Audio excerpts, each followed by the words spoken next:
गणदैवताय गणाध्यक्षाय धीमहि गुणशरीराय गुणमण्डिताय गुणेशानाय धीमहि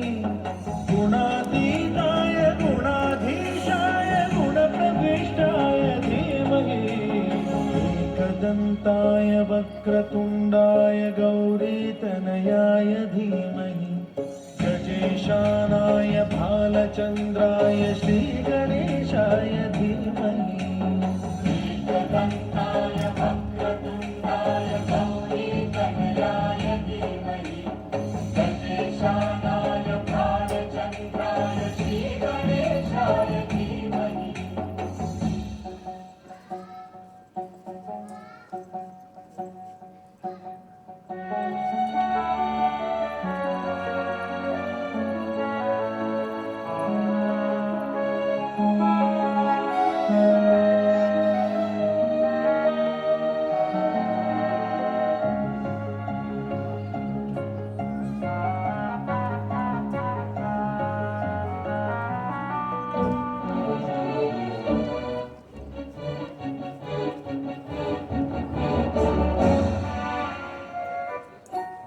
गानचतुराय गानप्राणाय गानान्तरात्मने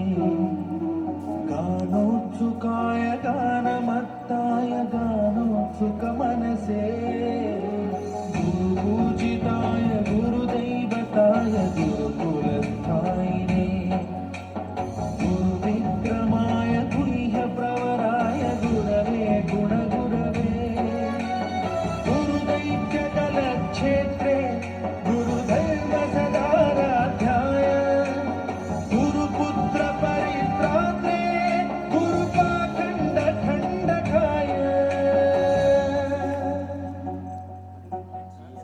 गीतसाराय गीततत्त्वाय गीतगोत्राय धीमहि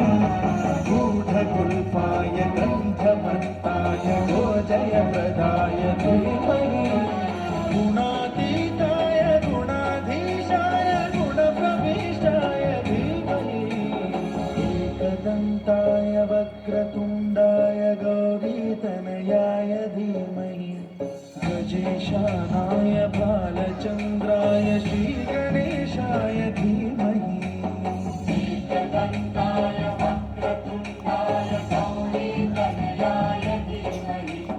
गजेशानाय बालचन्द्राय श्रीगणेशाय धीमहि